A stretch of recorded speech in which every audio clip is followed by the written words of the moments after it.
Hello everybody, this is Stelfer, and we're back in Sunrider Liberation Day Return. We're going to do something a little bit different today. Instead of going for the path I was on, we're going to go for a different path now. Because I want to get the other endings. I think there's about 3 endings. 2, 3. Good end, bad end, and whatever the other ending is, if there is any. So, this time we're going to don't blow cover, which is probably going to be the bad end, I'm guessing. I still have my mission to prevent the massacre. I can't afford to blow my cover here. She'll shut the gate. The hallway's on fire. We won't be going back out this way. Follow me! Claude led him further through the tunnel to another gate. Ah, this is new. Alright. The duo jumped off from the service tunnel into Auxiliary Control Center C. This is where the redundant controls for most of the Sunrider's offensive countermeasures were located. A grim sight awaited shields. Dead bodies of crewmen were scattered across the room, while consoles and machinery hissed steam. The comm still echoed through the room. This is Bridge, requesting hull dots at coordinates 92, 90, 27, stat. I repeat, this is Bridge, requesting hull dots at coordinates 92, 90, 27. Auxiliary control, do you copy? Even if all he could do right now was hide, he could still do this. Shields ran over to the console and pounded in the coordinates. 1 round of hell darts coming up! He pounded the fire button. From here, he had no idea whether his actions even did anything. Did the hell darts hit? Were they all intercepted by enemy flak? Was his console even functional? His fist clenched. Without the battle map, he knew nothing. All this time, he had never realized how helpless most of the crew must feel during battle, just performing their roles completely blind to the overall tactical situation. Captain, we've got a new problem! Claude opened the door to auxiliary control, revealing a gnarly sight. The bloody bodies of crewmen were strewn throughout the hall. What in hell's? These men weren't killed by explosions. They were gunned down. What could have... Oh no. Hello. Oh god. Shields received the answer to his question when a mechanized hunter drone rolled into view. Shit! He slammed the door shut behind him and threw himself and Claude on the floor. Less than a moment later, the wall was punctured by a line of machine gun fire. Hunter drones! Inside the ship? He had received some instruction about invasion drones during his training, but had figured they saw limited practical applications after never encountering one on the field. Yet we've definitely read this before, but somewhere else. Indeed, this was the first time he had ever seen them deployed during ship-to-ship operations. Shit! This just makes my life that much more complicated. Get back! You're in the room as well now? Shields carried Claude back up and ran to the opposite end of the room. How do you carry someone back up? I know you can pick them up, but how do you carry them back up?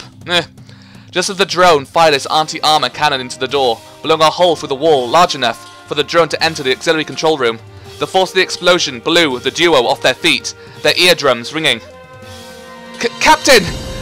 How'd that thing get in here? Invasion drones. Some battleships fire torpedoes that drill through the hull of the ship, and then drop hunter drones in to take over the ship from the inside. I've never heard about this. Get down! The two clamoured behind heavy consoles as the drone sprayed bullets towards them. Holy! Against this onslaught of lead, the two squishy humans like them were completely outmatched. Wait a minute. You're some kind of god, aren't you? Can't you do something? Just use my powers willy-nilly ain't such a good idea, Captain. Why not? It's really hard to explain when a mechanized drone of death is raining down bullets on my head, okay? Shit! Shields pounded the console in rage. At this rate, they were going to be turned into mincemeat. Isn't there something you can do? I can manage this much. Claude reached into her cleavage and pulled out a small pistol.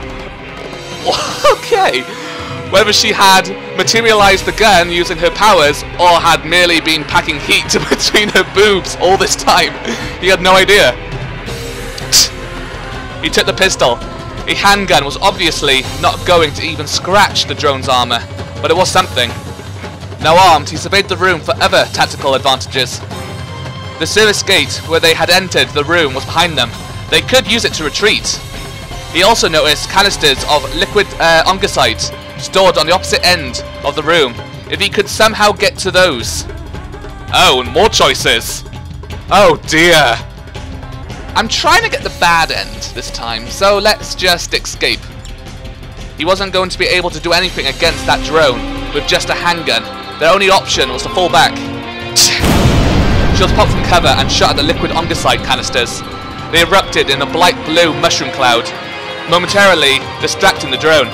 Come on, here's our chance! Shields opened the gate, only to receive a faceful of black smoke. The fire on the other side of the tunnel had spread further than he anticipated, but they had no choice. Before the drone could resume fire, Shields pushed Claude into the tunnel and climbed up himself. His eyes immediately seared with pain. He covered his face with his hand and crawled on, completely blind. He had no idea where he was headed, or whether Claude was still in front of him.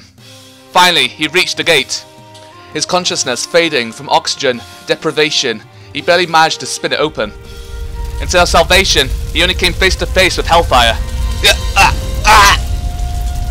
He retreated back into the tunnel, but could feel his life fading away. He no longer had any idea which direction was forwards, backwards, up or down. All he could see was darkness everywhere. He grasped around with his free hand for a way out of the tunnel, but only felt walls all around him. Suddenly, he heard the creaking of steel. Are we dead? The stress of the fire proving too much for the ship to handle. Piles of steel beams buckled overhead, collapsing the tunnel with shields still inside. He was too weak to even scream when the roof of the tunnel fell down to crush him dead. Bad end. Crushed. Oh, thank you. Oh, hello, Claude. This is what you get for running away into a tunnel you knew would lead straight into a fire, Captain. I sure hope you don't become claustrophobic after reading this. Try again, this time by fighting the drone inside the auxiliary control room. Sure. Just dots. Oh, really? Okay then, so this time we're going to fight the drone in this area. Hopefully going to get a bad end. We shall see. There were still crewmen here. He couldn't back down now.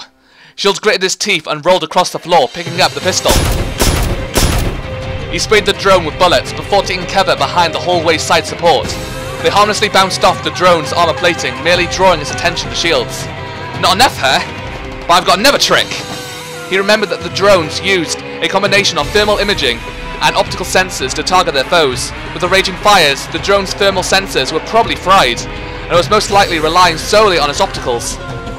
If he could just put up some smoke, then the drone would turn blind. He pointed his gun to a nearby pipe, feeding a flame retardant hose, and took aim. With a careful aim shot, he punctured the pipe, causing a stream of white gas to erupt and engulf the drone. Here's my chance! His confidence swelling, Shields leaped out and approached the drone, plastering it with bullets. But now that the hallway was filling with thick gas, he could no longer see either. Suddenly, he was knocked off his feet by the drone's enormous leg. He collapsed to the floor, his ribs painfully cracking. The drone rotated in circles, clearing away the gas. Did the programmers of the drone already see through such a tactic and devise a countermeasure? Shields cursed the fool coder who made such a sadistic AI, and desperately looked around for a bigger weapon. Despite his fractured ribcage, he painfully picked himself off the ground. His body flooded with adrenaline. He faced down the steel automation like a naked ancient man facing down a panther. He leaped out of the way just as the drone's minigun started spinning, but it was too late. In a moment of disbelief, he fell backwards as his legs were reduced to the composition of salsa by a torrent of bullets. He could only look up to see the drone approaching him. Ooh. The last thing he saw was the drone's minigun beginning to spin once more. Ow. Gunned down. Ow. I think being gunned down by a giant robot is much more painful than being crushed by a bit of debris. I don't know. I've never had the feeling of either. Captain, if you had just listened to me and stayed inside the tunnel, this sort of thing wouldn't have happened. What's more, you seriously thought you could take down a mechanized hunter drone with just a pistol? I can't believe you passed officer's training like this. Try again, this time by either staying inside the tunnel or choosing not to fight the drone. I wonder what I'll choose. Okay then, so this time we're gonna fight the drone. A plan formulated in his mind. Stay here. He waited until the minigun on the drone began to glow bright red, and then rolled out from behind the console to a generator. As he predicted, the drone momentarily paused to let his gun barrels cool off, allowing him to hide safely behind the generator when it began to spew out iron again. Come here, you piece of junk. I'll rip you a new one with my little fist. He popped out from behind cover and taunted the drone closer into the room by sparkling it with small arms fire. As planned, the drone's unwieldy legs got caught between the crisscross of consoles and generators as it closed in on him. Shields used the opportunity to run across the room onto an elevated catwalk out of the firing arc of the minigun. Claude, throw the Ongasite canister onto the drone. Okay. Claude scrambled from cover now that the drone was jammed between heavy equipment and reached the storage rack. Just as she grabbed the first canister, the drone retracted its wheels into its legs and then simply stepped over the obstacles in the room by walking around like a spider. I hate spiders. Shit! Shields ducked down as the drone spun around. Sparks sprayed all around him as the drone showered him with rounds. So much for that idea! He crawled away on the catwalk, using his elevated position to keep himself protected against the drone's assault. Suddenly, a red canister hit the drone squarely on its control tower, making it spin its gun barrels away from him and towards its new assailant. Take that! Ooh! Claude realised she was standing in front of enough Ongasite to light a bonfire the size of a tree, just as the drone prepared to gun her down. Oh, fuck. Fuck! Shields drew his pistol. He would only get one shot at this. His lips cracked into a smile when his shot penetrated the canister of Ongasite now sitting directly under the drone, imploding its softly armoured underbelly with a bright explosion. The drone partially collapsed as it suddenly suffered catastrophic system damage. Claude, one more! Okay! She tossed another canister towards the drone. Shields shot at it in mid-air, forming an enormous aqua blue explosion directly next to its head. The drone finally lost power, going limp, or strewed across multiple consoles and generators like an enormous beached octopus.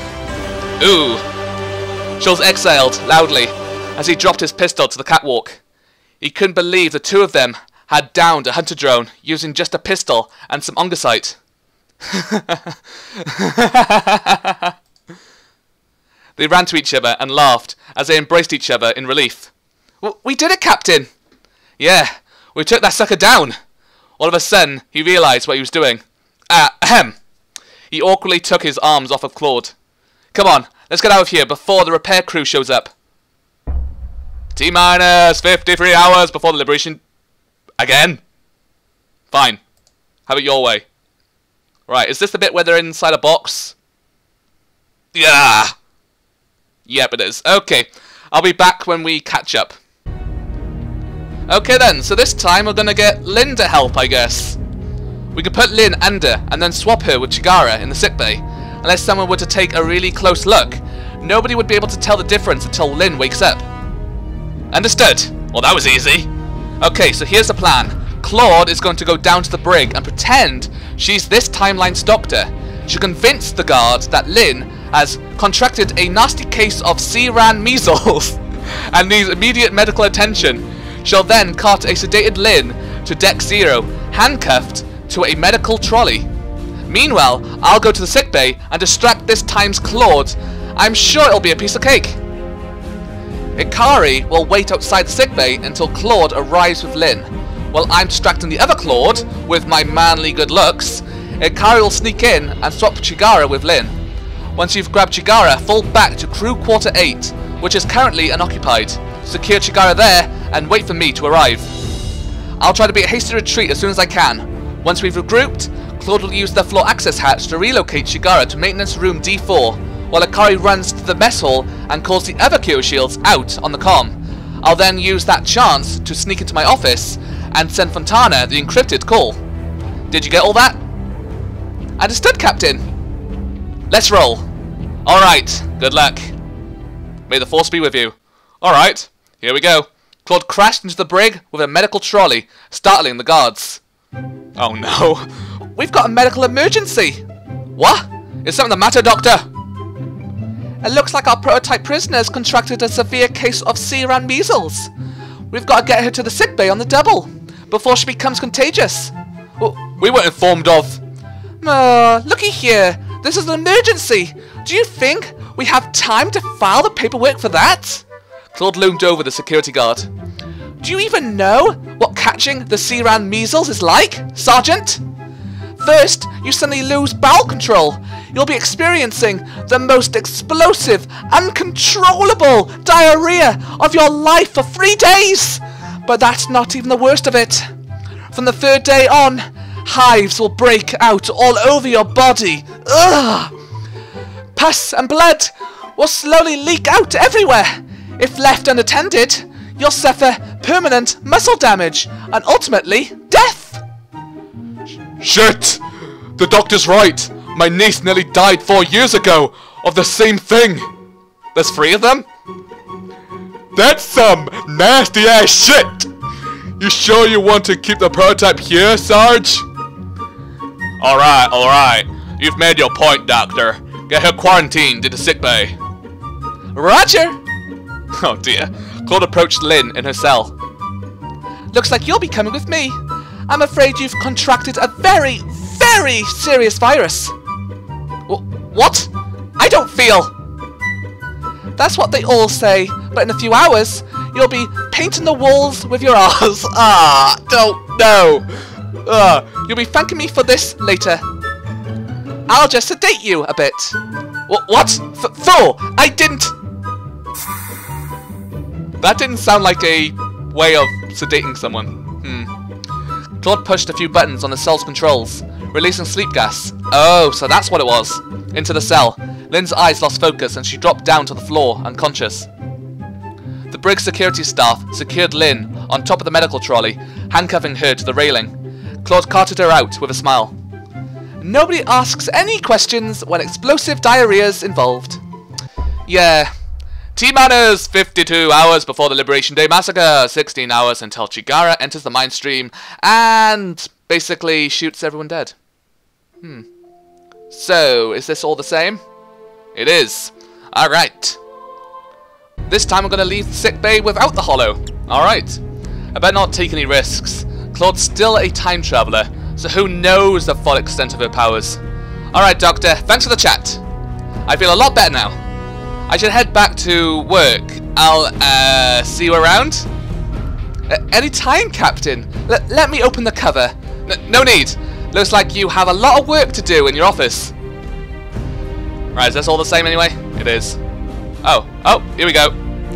I hope my other self treated you all right. Teehee. Yeah, she did. Okay, now that we've regrouped, let's move on to phase 2. We need to contact Fontana on the FTL comm. Let's get moving. Actually, there's something else I need to talk about first. There's something about time travel I haven't mentioned yet. Uh-oh. I don't like the sound of this. Unfortunately, time travel is nowhere as flexible as one would expect, or else I would use my powers more often. The main limitation of time travel is that when individuals and events get moved out of sequence in the timeline, a time paradox can occur. Time paradox? I've heard those words before. Right, is this all the same? I think? No, it's not. Slow down. Solar, I'm not quite following. Why does you being here mean the universe is doomed? A time paradox. If the mislocation of an event in the timeline breaks the link of causality between a series of events, then the logical sequence of an entire chain of events will be broken. For example, if I were to travel back in time and remove the prototypes from existence, then all of the other events which resulted from their actions would no longer make sense. Such a time paradox can potentially cause the entire space-time continuum to collapse, meaning the effective end of the entire universe. Oh. Wait a minute. You mean the kind of time paradox which can destroy our entire universe? Looks like you finally discovered the hard part of this mission. Is this all the same? It is. Right. Last time we were on her side. This time we need to go against her. Alright. Are you going to punish Claude? Are you going to call her a bad girl? Come at it, Captain. Hit me! Before he could act, Shield suddenly felt as if a 200-kilo weight had been dropped on his back. Ah! He collapsed to the floor, unable to do anything except drool helplessly on the steel tile as all the air escaped from his chest. Claude! Ah, you have to keep entertaining me, Captain. Who knows what might happen if I get bored? Oh dear. Claude looked at Icari, who seemed just about ready to attack. Relax, relax. I won't harm my beloved Captain. A girl can't help wanting to show off a little from time to time. With a snap of her fingers, Shields felt the weight lift from him. He picked himself back up. What did you do? When you have an infinite amount of time, you can learn all sorts of ways to manipulate the laws of this universe. I'd rather not use my powers for anything important, though. It'd be a pain if I were to accidentally wipe out a universe or two from existence by causing an unintended time paradox myself. Fuck. She really is practically a god. At this rate, looks like I'm stuck in this nightmarish box of Claude's making. And I won't be able to leave until either the massacre is thwarted or I fail. Here we go. Alright. All the same? Okay then, so hopefully this time, past Kyoto won't show up. We'll see. The truth is, you're a prototype, Chigara. Claude's initial report turned out to be incorrect. She did some more tests, and found without a doubt that you're an artificial clone. No way! Don't worry, I'll still make sure you're not harmed. But you have to stay put for a while, until the rest of the prototypes are defeated. You could be mind-controlled by their leader at any time. So this is for everyone's safety. But this means I won't be able to start a bakery with Kyoto. I won't be able to have children. No. Oh god. I think Chigara's broken. Chigara does not compute. Chigara's a normal girl. Chigara's a normal girl. Chigara's a normal girl. Chigara's a normal girl. Chigara's a normal girl. Chigara's a normal girl. Chigara's a normal girl. Chigara's a normal girl. Oh my god. Chigara? Shields tensed with apprehension. He knew this was going to be difficult to explain, but he had to make sure Chigara understood the situation. Suddenly, Chigara broke out into a scream. Uh-oh. I really don't want to scream right now. It's dark outside. I don't want to disturb next door. Ah! She fell unconscious as quickly as she entered her fit of frenzy. Then she snapped awake, except this time she was different. Oh no. Oh god, this is creepy. Huh? You did well to see through my plot, Shields. Uh-oh. Is it going to be Alice? I'm guessing. He stood in shock. Chigara had just been body-jacked. This was now the prototype leader he was talking to. You're... But don't you think I didn't have a backup plan of my own? What? What? Oh, it's like some sort of, what's it called? EMA? No, not EMA. What am I? Well, that's money. Is it EMP something? EMP wave, maybe? I don't know. Oh well. All the lights inside the room shut off. Or more accurately, every single light inside the ship deactivated. Shields heard the familiar soft droning of the ship's engines, sputtering out. With nothing running, eerie silence fell over the ship. Then the sound of a laser cutter, and the clatter of plastic hitting the ground as Chigara's chair, split in half, shattered the silence. Uh-oh. I can't see a damn thing. I know, my holo. Shield pulled his holo out and put it on maximum illumination, casting a weak light over the room. Long shadows surrounded him, filling his heart with dread. He confirmed that Icari was still safe. However, Chigara was nowhere to be found. All that remained were the broken fragments of the chair and cut rope on the floor.